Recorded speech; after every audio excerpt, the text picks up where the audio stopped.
so this gentleman is the reason we are here today. We were sitting at a restaurant slash bar establishment in Tunkhannock, which is actually closed now. Yeah, you told me. Yeah, someone told me. Which was silly.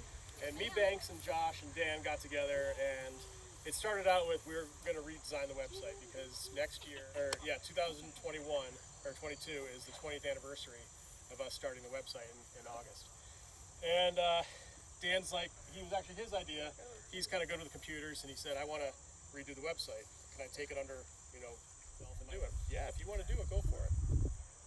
So the four of us got together and talking about ideas, what we're going to do, and getting away from the abandoned mine stigma of it and get back into doing tours, because I really enjoyed doing this when we did these back in the late 2000s, 2007, 8, 9, 10, 11, and then took a break from it for a while, started flying airplanes and doing that kind of stuff. And we just decided to get together and start talking about doing this tour, or about doing the website, and said, let's get back into doing tours. So the four of us go out to dinner in Tunkhannock and had the UGM shirt on, a different one, but, and was it your wife? My wife, yeah. Mark was in the bathroom. His wife comes up and says, my husband's into coal mining stuff too. I see your t-shirt, and I'm like, oh, well, I'll have him check out oh, he's been on your website. He knows all about you guys. And I said, well, we're sitting here talking about redoing this and maybe getting into tours. Mark comes out and says, well, if you guys ever want to do a tour again, I'd love to go on one. And the fate was sealed that night. Everything just worked out perfectly. That we were considering doing this, and here somebody that just happened to walk right up and say, these guys are like the Beatles with coal mining to me. It was fantastic to meet them. And wow, fate was, like you said, it was like fate. It was like, yeah, it sealed the deal. We walked out of there that night. It's like, wow, that was really cool. So we are definitely going to get back into this, and that's what created the Facebook page. We did everything, all because of that one night and what that did. So, yeah, it definitely rekindled the spark. Well, look at the interest. And then, it's great. Thank all you guys for coming out and supporting us and doing this, and we have a lot of fun. Something a little bit different than just going on a regular mine tour. 100%. That was way better. Yeah, cool. Got to see a lot of stuff. Well, thank you. Awesome. Yeah. Thank you very much. Yeah, you bet. Success. We like what you do. Restoration of all these items, and save history. Save history. That's it. Yep. That's what it's about. Not much left. No, there's not. Welcome to the first UGM anthracite mine tour in 10 years. 2011, I think, was the last one. So we have a pretty special day planned for everybody. Thanks again for making the donation to our group, and should be a really good time. The number 9 is great. Zach, who runs the show here, he started out with our group back in about 2004 or 5 when we were nosing around old mines, and he went through the ranks and took this place over just about 4 or 5 years ago. And, they actually just got a grant. That's original to the mine here. It was here when they opened the place, and they got a grant to restore that. And that's actually going to be their main locomotive for running trips. The other two, that one is a 7-ton Greenford locomotive, and that came from Mercury Slope. It was Matt. Where's Matt? Where was Mercury Slope? It was right off 81 on not the tractor Alexa. What was that? Would be south of the Indian Deck. South of the Indian Deck, yeah. That's where that mine motor came from. And then the other one that we took inside already, that's a 10-ton locomotive. That came from the Glenburn mine in Jamoke. So the mine was put in 1855, and then they put the concrete portal on it in 1931. That's why it has the 2 dates there. So I guess we're let's take a walk inside, guys. All right, guys, this is Zach. Zach runs the mine here. So this mine is the oldest tourable coal mine in the United States. At 166, we are the oldest. Our mine was the longest continuously operated deep anthracite mine in the world. United Mine Workers recognizes that. So our 117-year constant run ranks it up there. Mine closed here June 22nd of 1972. That was the last day of production. We sealed the mine in 1975. This mine flooded. There's another tour in 1995. They blew the seal, drained it out, started getting ready for the tours. 2002 were the first tours in here. And we've been constantly since 2002 trying to make it better as we can. Changed administrations here in 2018, so we've come a long way since end of 2018.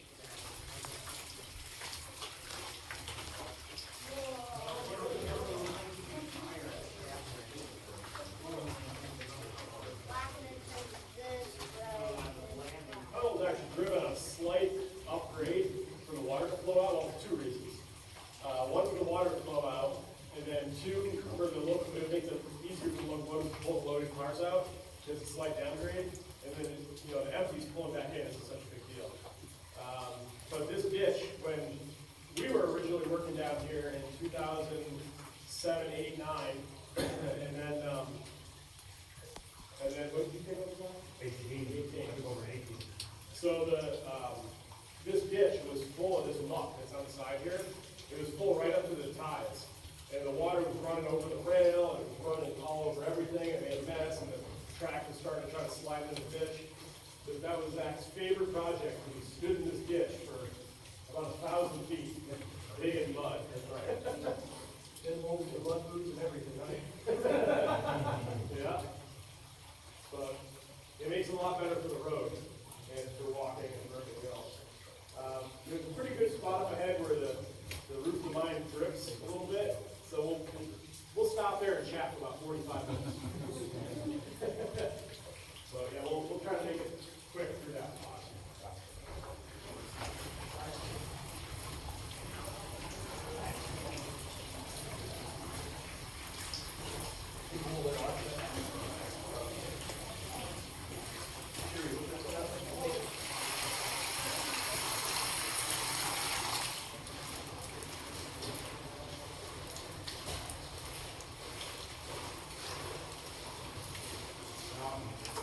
All of the veins are on there, and you can see the tunnels. The tunnels are going horizontally underneath the surface, and you'll see the number 9 shaft right there. There's a couple shafts. The shafts are obviously perpendicular to the tunnels, going straight up and down. That's another thing that people mess up all the time. Oh, there's a mine shaft over there. So they might be talking about a tunnel or a drift or a slope. They're all different. So shafts are vertical. They're only vertical.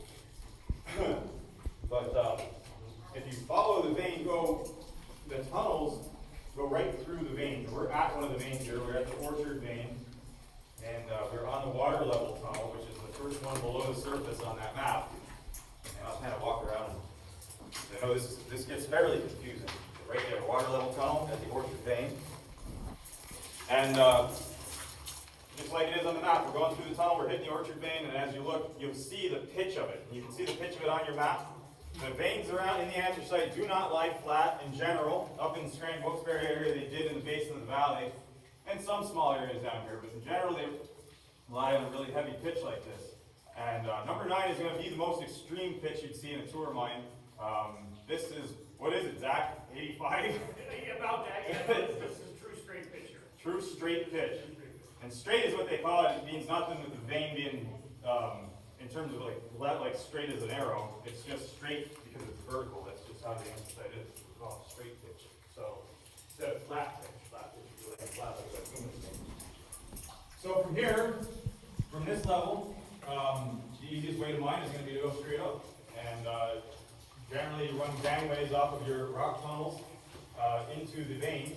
Your rock tunnels are not gangways, they're tunnels, and the gangways go into the vein. So anytime you're driving into the vein, if we were to take a left right here and drive into the vein and put track in the vein, it would be a gangway. We'll see a little better example of that above here in terminal vein. And from your tunnel level or your haulage level or your gangway level, you mine straight up. And as you're mining straight up, you're letting the coal fall back down. Every time you fire, the coal falls back down into a chute like this, where your gangway crew would then load it out of the chute into the mine cars, to send it up the slope, up the shaft, out the tunnel, out the drift, whatever you have. So this is the first example, well, kind of the second, we'll walk it by, of the coal veins. That's the Orchard. I actually mined the Orchard for about a year. Down outside of Higgins, the Carline Coal Company, we were in the Orchard. Really dusty, really gassy vein, at least down there it is. I don't know what it's like here.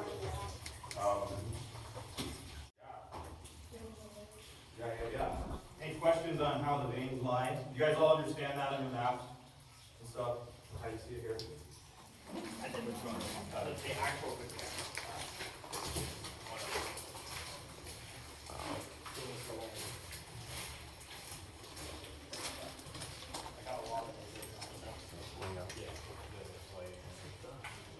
Way up there. So we just came from the orchard vein through the rock again, and we've now hit the primrose vein, and when Zach gets up here, he'll explain more about the hospital. He's got this stuff down to a T, considering he is El Presidente of number 9 Mining Museum. But the mine that I worked in at Carline Coal Company down outside of Higgins, we were mining in the primrose and the orchard. Primrose initially, and then went to the orchard when we exhausted the primrose, robbing. And this was the primrose vein you're standing in here.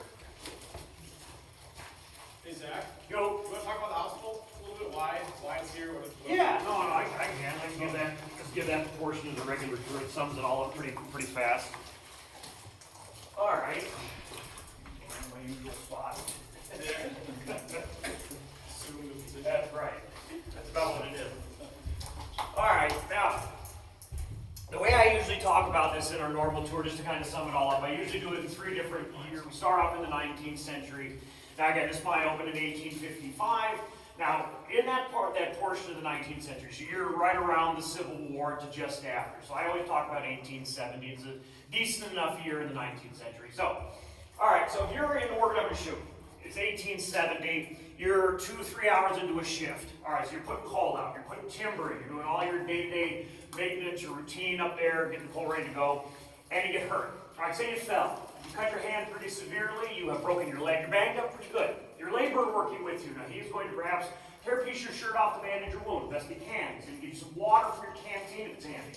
He's going to take you, place you down at the foot of the chamber, foot of the chute. That's the safest area he could put you. But chances are that's where you're going to be spending the remainder of your shift. Coal companies in the 1800s were almost universally not going to send a car and just take you outside because you were injured. Production of the coal itself was far more important. Miners, during the 19th century, they were thought of more or less as a commodity by the large coal companies, easily replaceable if one was killed or crippled in an accident. So hard times. If you're a miner, that's the easiest way we describe that time period. So move forward in history a little bit. We're coming up now to January of 1890. That's when the United Mine Workers of America was founded, UMWA Miners Union. Through a series of sit-downs, strikes, work stoppages in the 1890s. That was a very violent decade. By 1900, the union is having a little bit more sway with the larger coal companies. Their demands were fairly simple, even by today's standards. They were after 3 big things at first. They wanted better working conditions for the men, standardized working day, better wages. These are basic things. So what you start to see in the larger mines after really about 1895 on are what are called mine hospitals being built underground. The early ones were very crude. An early mine hospital, that was nothing more than a wooden or stone shack underground, well-traveled area of the mine. In that little room, you'd find a bench or plank, they could lay out if you were severely injured. Lots of basic medical supplies would be in there. Gauze, bandages, things like this. Chances are maybe a jug of whiskey in there. You will swig it out if you're in pain. May or may not be a lantern in the room for some added light. That was the beginnings of first aid underground in our mines. First aid in industry, in general, at that same time period was still in its extreme infancy. So, move forward in history one more time, now to 1918. So we're at the end of the First World War. It's just over 100 years ago now. Now you will start to see mine hospitals of this model, like one behind me, popping up in the larger mines. In this room, originally, you would have been greeted by running water, electric lighting. This room was clean, dry, white painted inside of here. 2 cots they could lay you out, and if you were severely injured, there'd be a box of basic medical, or a wide range of medical supplies in here, rather, and an attendant that was on and off in here during the working shifts. Now, granted though, none of these attendants that you find in here are doctors or nurses, but of course they have more first aid knowledge than you would have as the average miner at that time. So he's going to be the one just cleaning up a little bit, bandage your wound properly, get your broken leg into a splint. Anything at least to get you stable enough to then be removed from the mine. Now, this mine hospital here replaced an earlier one that was built in the 19-teens. This one here was built around 1930 as kind of part of the upgrade they were doing to this mine, which included building the port, a lot of the steel and concrete work you see in here. But again, this mine hospital, above the door, you can see the name of Dr. Young. Dr. J.H. Young was LC&N Coal Company's surgeon. He was actually hired by the company to train a lot of their very first, first aid personnel underground mines that would have that training. He trained their first mine rescue team. That was J.H. Young's claim to fame for our mines. Questions? That kind of wraps it all up.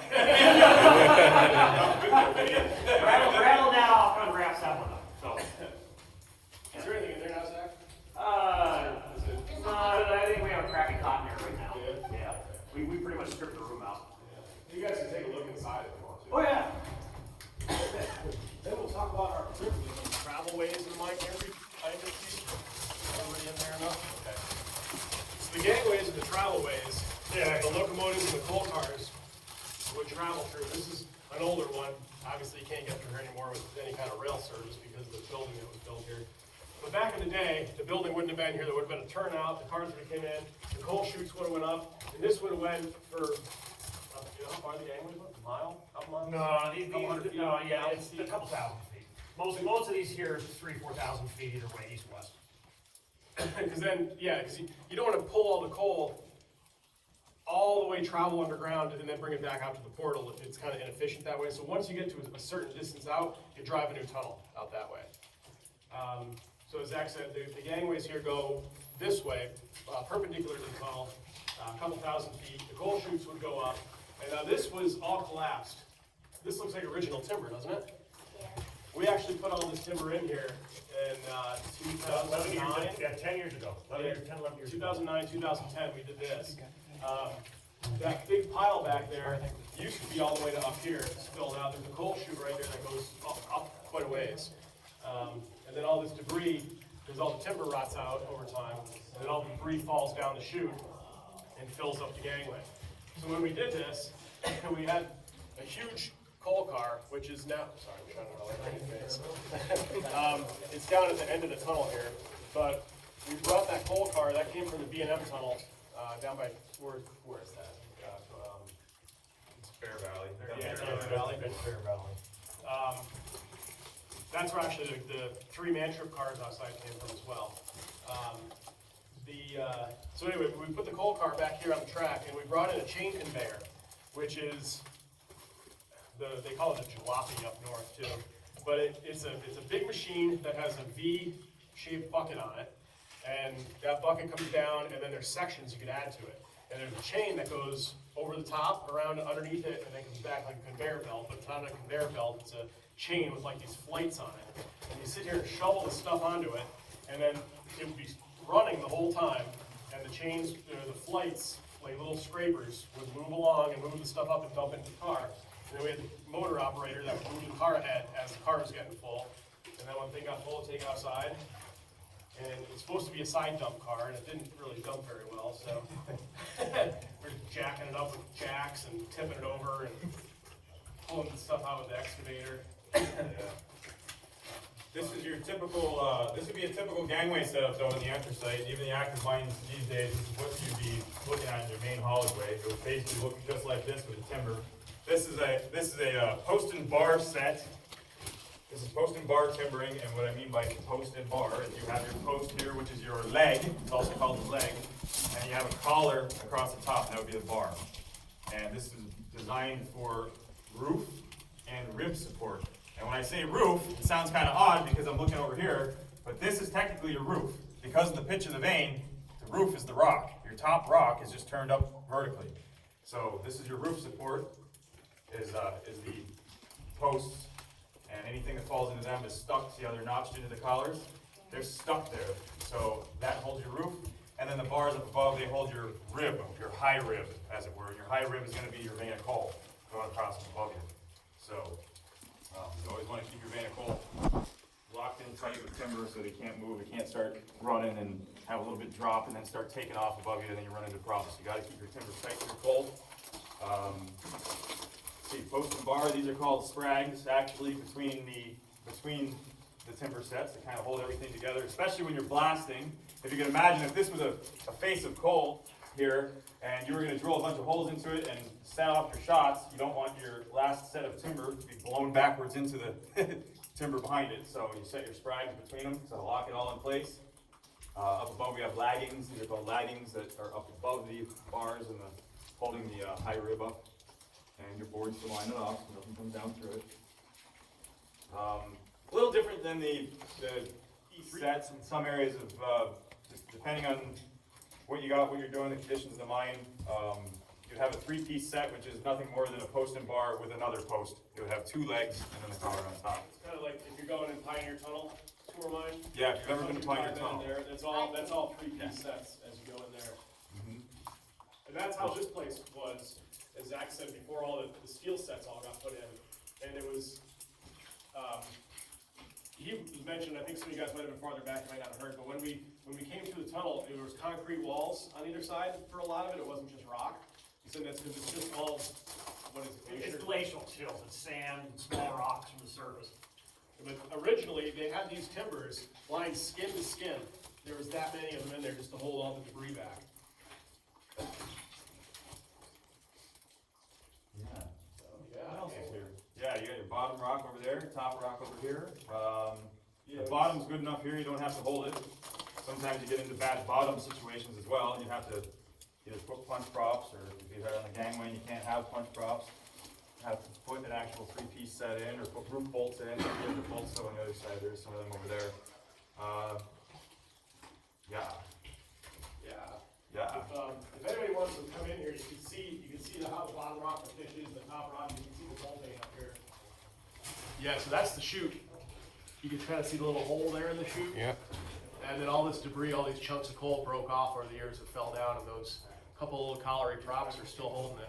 But when those rot out, then all that's gonna come funneling back down here and make a big mess again. They're not really holding much top, but on the left, and then you have props on the right in the center of the chute called foot batteries, and they're what you crawl up and down on, going up to the pitch and up to where you're working.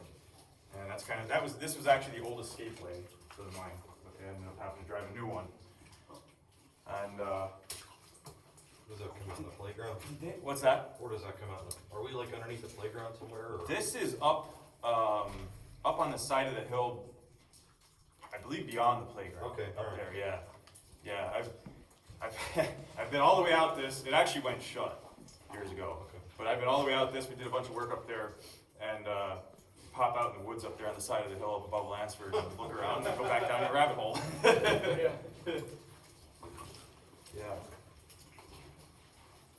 Yeah, so this is, I don't know what vein this one is either, actually. Is Zach there? Walk by. Here's that 5-ton coal car that they were looking at. These are huge here. And from B&M Tunnel, that is a side dump car.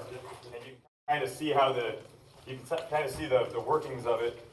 This thing would actually go onto a side dump and lift itself sideways, and this door on the left side would pull up as the car is turning sideways, and everything would dump right out the side of it. And big, heavy, annoying, ornery side dump car that we used to clean out that primrose back there. Which did not work very well because we didn't have a proper side dump. So Going that way, because there's a water shaft over there where they pump the water out of the line. So it goes like this, and then there's a ladder that you go straight up in the vein for about, I don't know, 50 feet or so, and then it cuts back over top of itself again and goes outside. But in the summer of 2012, I think it was, it collapsed at the top, the whole tube. So when they drove it, because this wasn't part of the mine, this was driven to the tour. When they funneled it out of the surface, they put a tube in, like a tank, like a big giant tank. It had a door on it with a ladder, and that went down and hit the coal vein and then came down the pitch. And for all the years of water coming in, over 20 years, it eroded around the bottom of the tube, and then the whole thing subsided, the tube fell down and made a giant subsidence hole and filled the whole escapeway up there with surface debris. So right now you can run up this thing up to the, where it goes straight up, but that it's full right to the bottom. Now you can look up at all the debris that came down from the surface. As we're walking through here, guys, Spire lights up here. There's an old coal chute that goes up right here. Wow, that is tiny. Very claustrophobic bike. All right, guys, so this is they call it a Go Devil. So this little buggy here that's sitting, used to run on a smaller gauge track between the main rails for the coal cars. And this was used to push the cars to and from the shaft. So there'd be a little hoist there, and they wouldn't have a motor to move the cars. They would just use this little thing. And there's a little arm there that would grab the axle of the coal car and push it on or off the elevator cages. You'd work it by that lever right there, I guess, right there. Yeah. It would move it one way or the other. If you hooked to cables that would run, you can kind of actually see the pulleys. You can see the pulleys that are still there in the middle. that are there. And so the loaded cars came off the shaft in this direction. So I guess they'd probably roll to about here and then use the Go Devil to put the cars together into a trip, and then the motor would take it outside. As I said, the elevator shaft, which is right here, we're going to take a look at now, they never brought the coal up to the surface. They only brought the coal from the lower levels up to the water level tunnel, and then they took it out from here out to the brick coal breaker.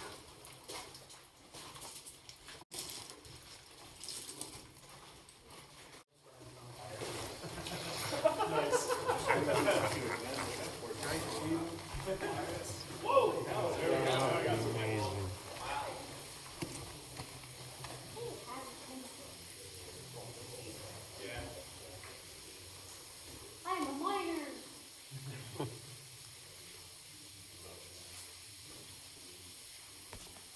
Oh, yeah.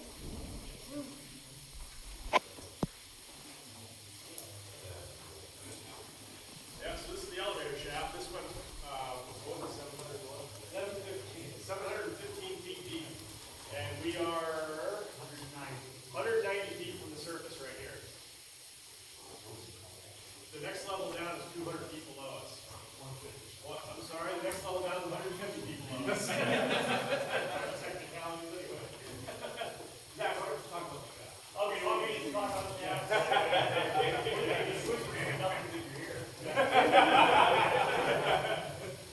All right, so now the shaft here is considered two compartments, obvious reasons. You have two elevator stages. They're independently operable. We are 190 feet underground here. Now, this shaft was constructed in May of 1900. That's when they began sinking the shaft down to the surface. It eventually did reach 715 feet. The mine here ended up with 4 levels by the time it closed. The levels are offset roughly 200 feet. So again, 190 here from the surface. Level 2 is 150 feet below us. 3 is 176 feet below that. 4 is 199 below that at the bottom. They pump water out of here on the second and third levels. The fourth level, they send a lot of the water by gravity and rock on what we call the number 8 line, which is across the street from us. It's just cheaper for them to gravity over there. They have a bigger pumping station, took it out of there. It's easier for them to do that. The cages here have been sitting in this position since February of 1960. That's the last time the shaft operated. From that time until 1972, they were only just mining coal on this first level that was easy to get. They didn't need to use the shaft. They also didn't want to pump water anymore. They stopped pumping water in this valley in the mid-1950s. Got too expensive to keep going after. But, yeah. These cages are Vulcan Ironworks. They were built in Wilkes-Barre. The hoist here is also Vulcan. And major suppliers of the high-quality applications. So here's a question. These two flaps here, are they like doors that came down? Well, they're called bonnets. The bonnets are there for two reasons. It's protection for you as a miner when you're riding between the levels. Because loose rock, pieces of wood, that's not uncommon for that to shake loose every now and then above. And if you're down 300 feet, we'll leave a small piece hurtling down to get 90 feet good. They are hinged, so if you're moving tall pieces of timber, they lift up so you can stand your timber vertically in them. These cages, if you have large pieces of equipment that would fit on the floor, you can also suspend things underneath them. Also, that's actually what this west side cage with those two cables that go down. There is a loop of cable underneath that when they were closing the mine down in late 1959, 1960, they converted that cage to pull some of the bigger stuff from the lower levels out. Motors, anything else that was not fit.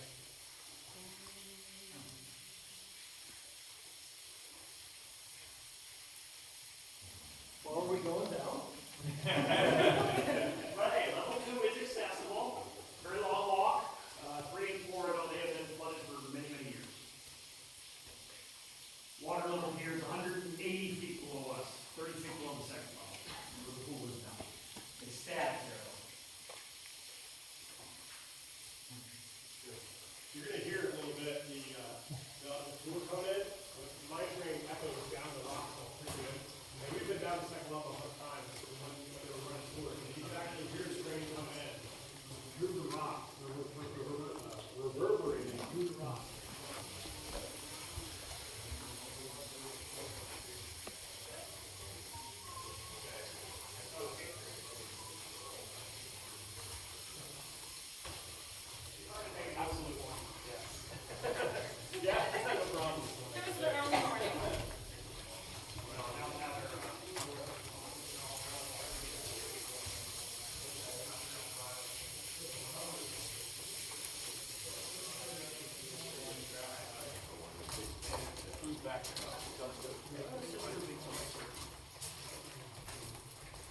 so this, I don't know if Banks was mentioned a little bit, this is called a jackleg drill.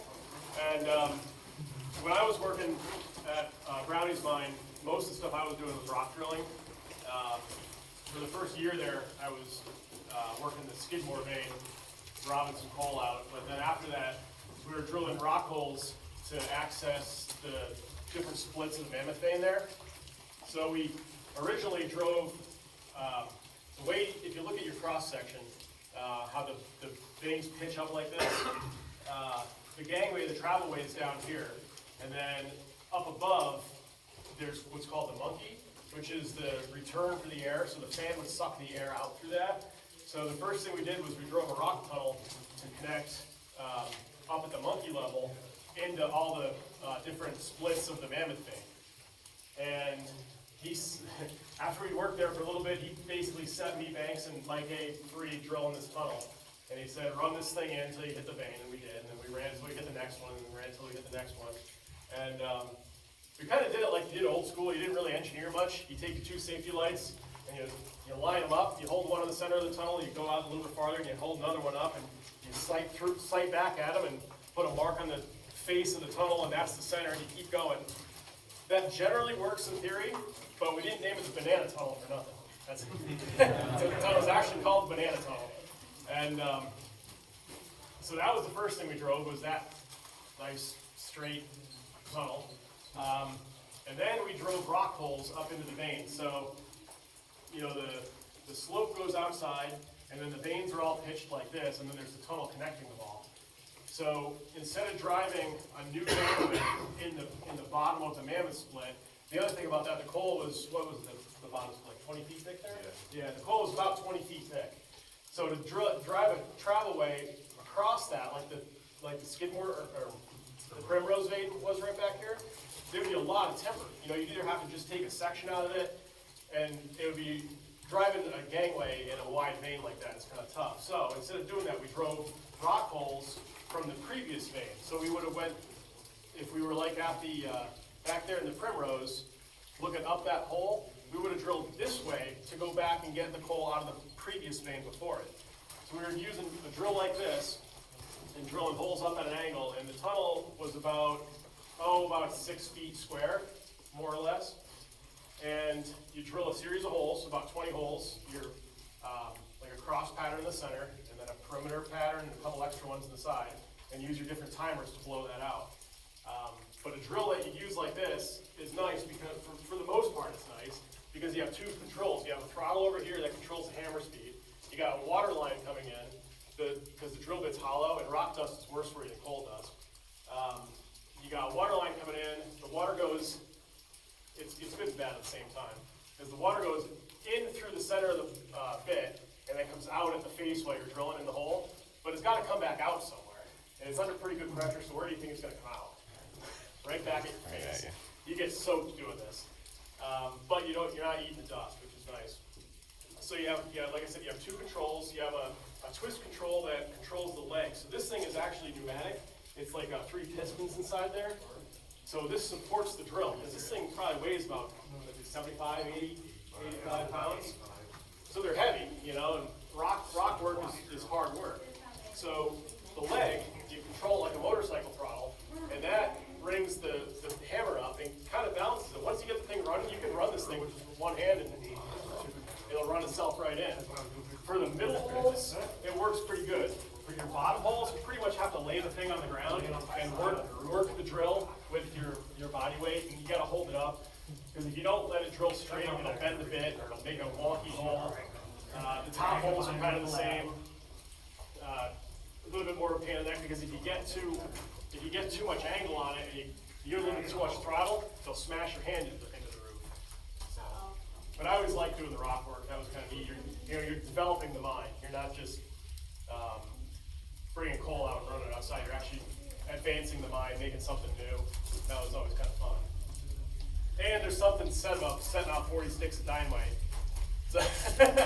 So yeah, you'd well, maybe 20. Yeah, 40. Blow it. Easier to shovel. So what you would do is when you would drill your rock hole, like I said, you drill a cross pattern in the center. So you drill a center hole, a top and bottom hole and 2 side holes, and this would be your opener, it's called.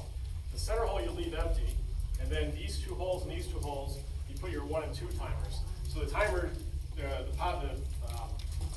timer, the elastic cap, you want to just, because if they all went off at once, the rock would just fracture and stay there. You want to blow it out and down.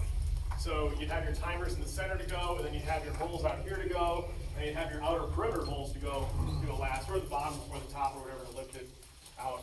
You can actually control how the pile falls out by how you time where you put your holes. I think you'll load the thing up with powder, and thanks to talk about the powder stuff a little bit more, but now that, Impression from the rock shot is pretty nuts. yeah. Yeah, rock powder, and that, the rock is generally pretty hard, so you gotta use some good powder for that. I'm talking about the different types. Well, where's that tool stack here? Why don't we go up and around? Yeah, because they'll be moving. Yeah, let's go up and around.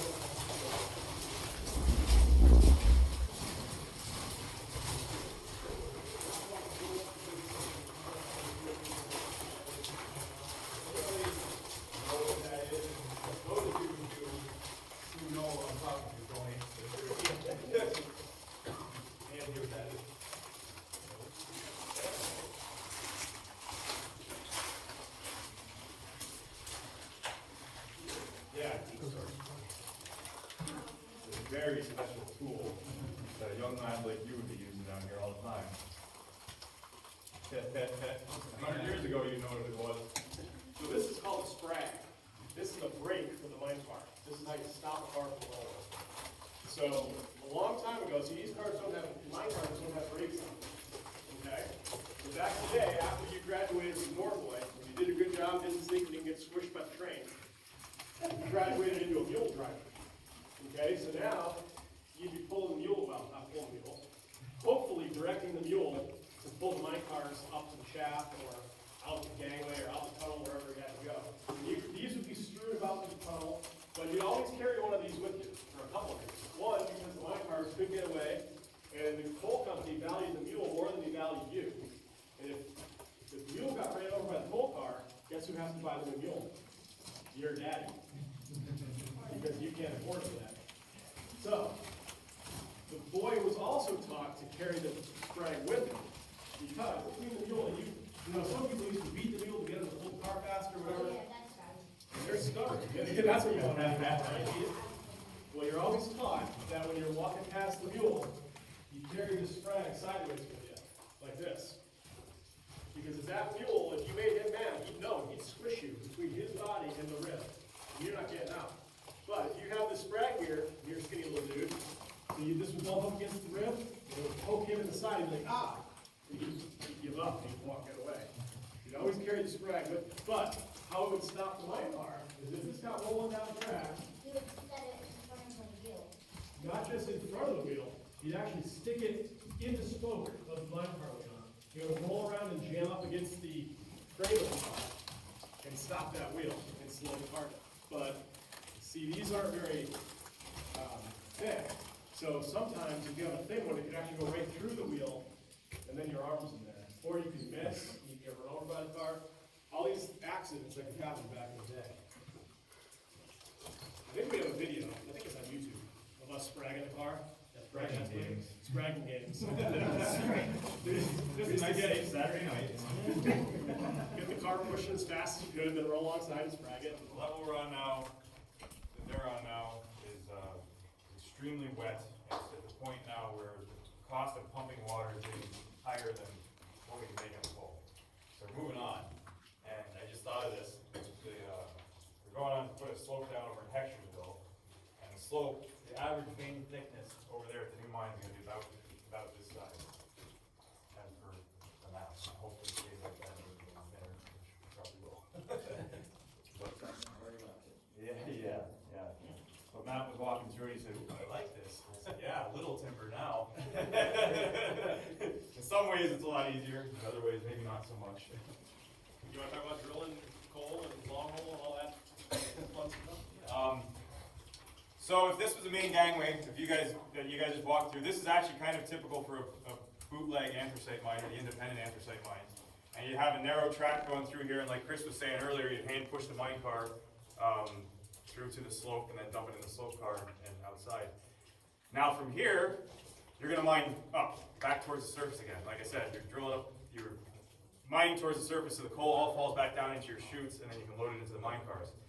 So if you were gonna take a chute up, off of the gangway to start going up, you come in here, cut the boards out that you guys just walked under, and drill a shot pattern, which is similar, kind of like what Chris said in the rock pattern. The coal pattern's a little bit easier. You don't have to have as many holes. The hole's a lot softer. But you drill your round out, however wide you want it, and you drill it from the top to the bottom. Take everything, but it just depends how wide you want it. Generally about 6 feet, and drill straight up over your head. When you get all your holes in 6 feet, load it up with powder. Fire! And fire, fire, fire, yeah, wire it all together, down around the 2 corners, 100 feet, 2 corners away, and fire, fire, fire. And on the gangway level, you'd let the coal fall right in the gangway and you'd shovel it back up into a mine car.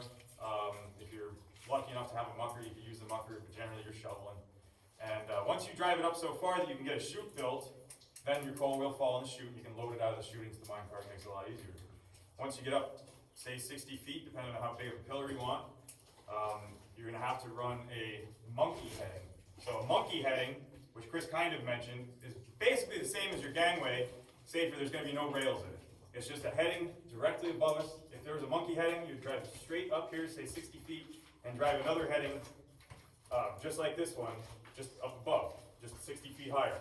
And you'd be going across the, on your map, you can see there's all these little squares on the one, on the face down map where you're looking straight over the top. And all those little squares are the pillars. So every 60 feet, you drive another chute up, another 60 feet, you drive another chute up, and then you connect all those chutes at the 60-foot mark above you by the monkey heading.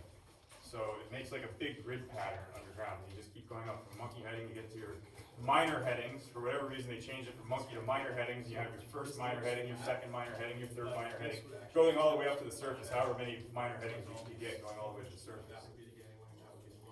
Yeah. But it would be tipped like that.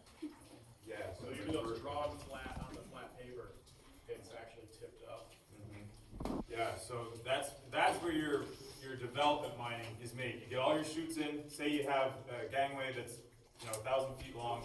However many chutes you can get in every 60 feet, put a chute up, and they all are connected by the monkey headings. And then they're all connected above that. You keep driving off the monkey heading straight up to the first minor heading. Keep driving off the minor heading, or off the minor heading straight up to the second minor heading, and just make that kind of a grid pattern like you saw on the map. That's your development mining. That's what I did at Carline Coal Company for a long time, was driving the chutes up and then driving up above the chute level. The chutes are from the gangway to the monkey. Then from the monkey to the minor headings are called the breasts. So you're driving the breast straight up from the monkey level up. Once you get all that developed, you get your gangway in, you get all of that coal developed, all of the headings developed between the breasts and the headings, then you can start coming back and robbing. That's where you really make your money. And so you have that network of pillars already set up. You start this pillar out and take half of it, see what happens. But over time, you go up to your farthest minor heading, say you're the 4th minor heading up, you crawl all the way up there, and you're crawling up boards, just like back in the Primrose Vein, when you guys looked up that little hole, and you see the props going, and there's just boards. You're just crawling up the boards, and you take your drill steels, take your drill, take your air hoses, take your tamping stick, take your pick, your shovels, everything you need, all the way up to the top, and start drilling long holes into the pillars. And by long holes, like I said, when you're taking your initial cuts in your development mine, you're doing about 6 feet at a time. So every round you fire, you get another 6 feet of advancement. And once you get that once you fire, crawl back up, set timber, put 2 props and a foot battery across the bottom of the prop so you can actually stand on something up there. And then you go and dress your face off with a pick. And say if this was coal here, and I just fired this, I would have to set my timber to stand on, because I'm standing however far up you are. And dress your face off, all your loose coal from blasting with a pick, and then take your drill and drill your pattern out and go drill another 6 feet and fire that off and do the whole process over again. Once the smoke clears, you go back up and set your timber, dress your face off. Once it's all developed and you have your pillars established though, then you can go up underneath those pillars in the headings And with your drill, you can put extension steels on. You drill 6 feet up and put another steel on the backside of that drill, on the backside of that drill steel, and drill another 6 feet up, then you have 12 feet. Stick another steel on, drill another 6 feet up, have, what is that? 18 feet, and keep going all the way up. If you want to try to take the whole half of one pillar, you might put 2 holes in, just side by side, you know, however many feet apart, and try to wing the pillar off and let all that coal then come down, fall all the way down the breast and all the way down to the chute where they load it out down below. So once you start robbing up above, you have to be a little careful, because if you start breaking roof and big rocks start falling down the chutes, they can jam up, and once they get jammed up, they're gonna hold all your coal back up above them, and you're gonna lose all that. So you slowly eat away at your pillars until it starts to break, and then move on to the next one. Keep coming back. So you start at the farthest point of the mine and start working back towards the slope. That way, as it breaks and carries on, you know, it's behind you. You never have to go in there again. I wish I had kind of something to explain that a little bit, something, you know, so like a visual. It's a little tough, I know, probably to understand when we explain that. But, yeah. It's very three-dimensional. Yeah. Like, you know, the pitch mining is nice because the coal runs down the chute for you.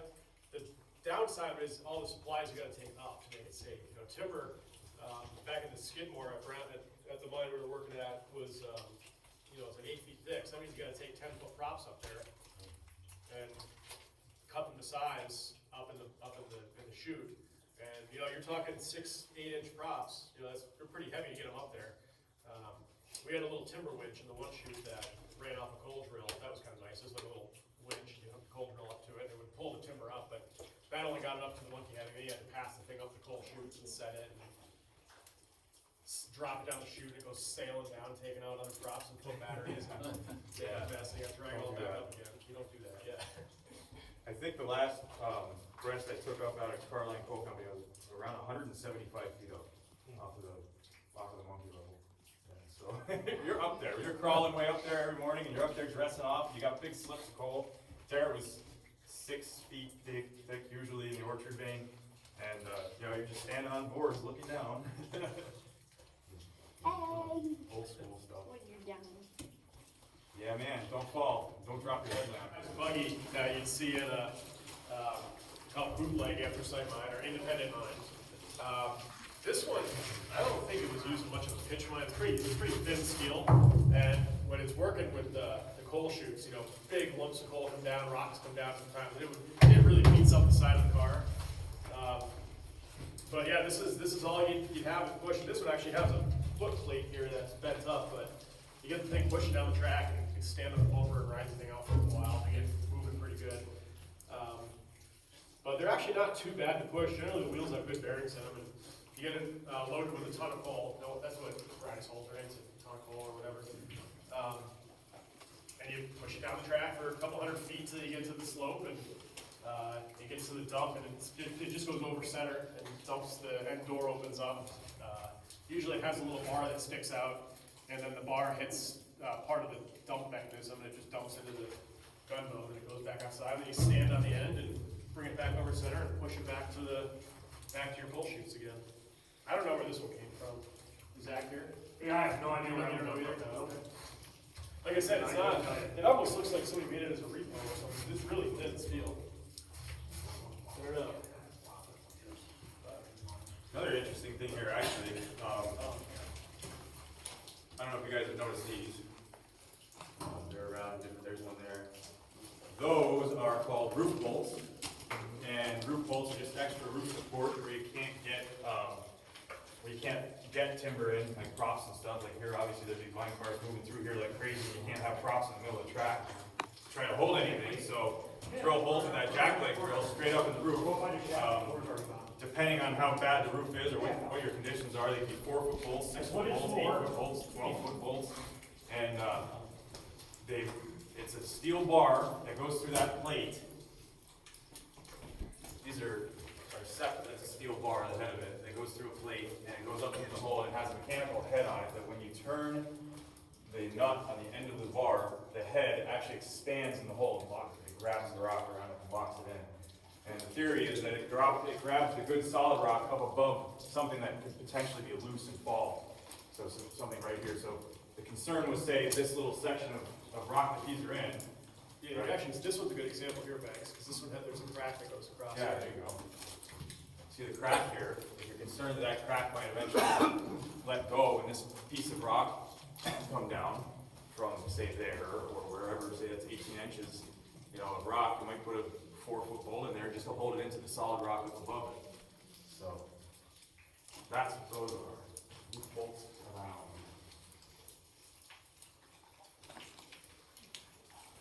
They're more typical, and you'll see those in bituminous mines like crazy.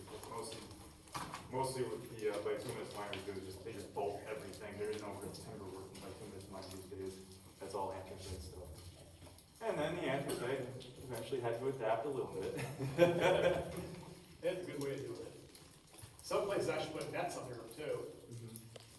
And like out of that Rosebud mine that we went to with John, the bituminous mine that we got the tour of, there were sections where those were there, but the rock that they were supposed to be holding had fallen down, even though the roof bolts were there.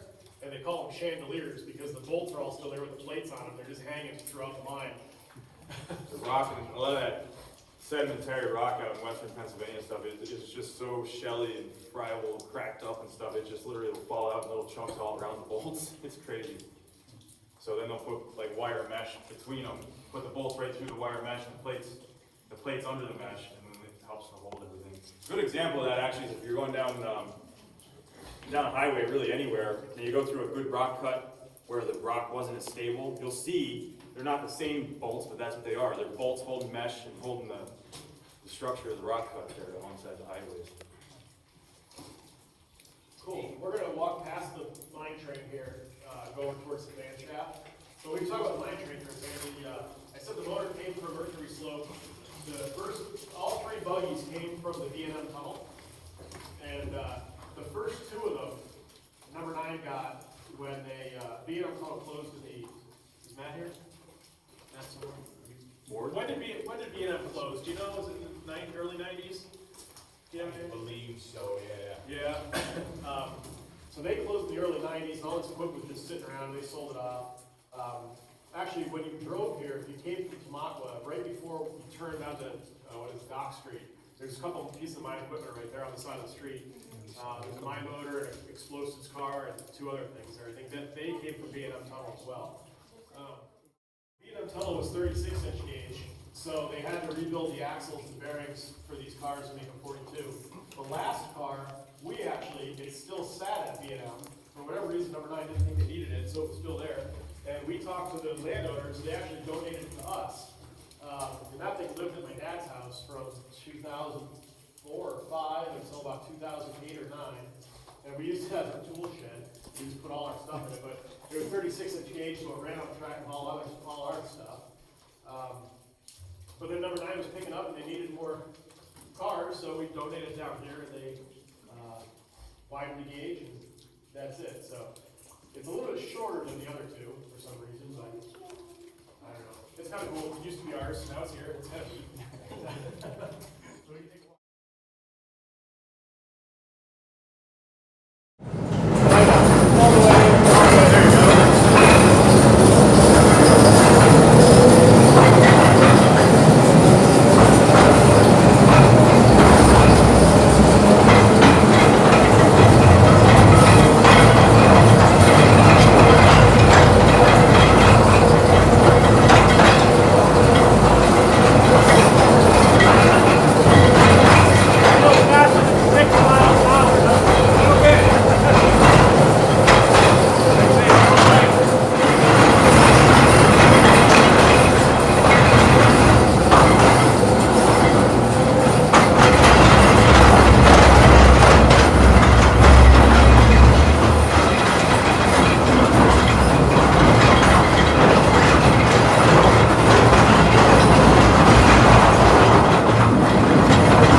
So this was the lift for the car, the verticals.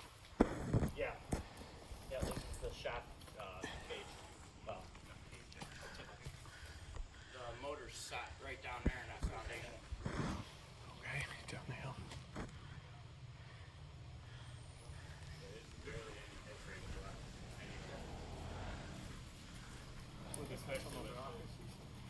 Yeah, they were gonna, I think they were gonna scrap it until the museum bought it, because they own some of the land up here. But they were also trying to keep kids from climbing it. Oh, sure. Oh, there you go.